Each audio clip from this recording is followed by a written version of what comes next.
When I was a kid, I used to hear adults saying that they were worried about water, and I couldn't really understand it. And water comes right out of our taps. There's lakes and streams and rivers.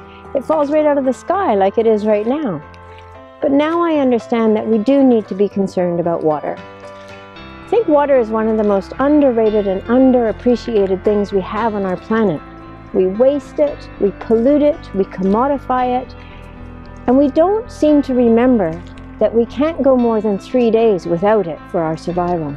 Consider this. The UN says that in the next 25 years, global water demand will increase by 55%. And yet, by the time we reach that point, our water resources will only be able to meet 60% of the demand. The math does not work.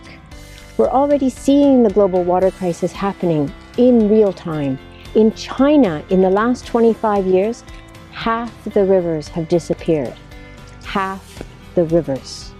In Canada, our freshwater sources are faced with depletion, pollution, and extinction, and our oceans are choked with microplastics and threatened by tankers filled with fossil fuels. We can and we must do better at protecting water in BC.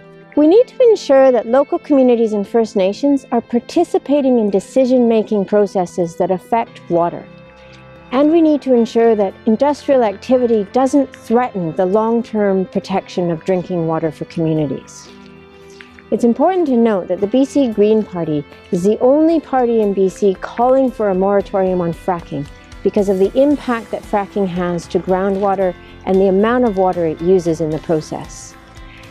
We need to have long-term, multi-generational responsibility for water, and we need to be serious about protecting it now before it's too late. Vote for protection. Vote BC Green.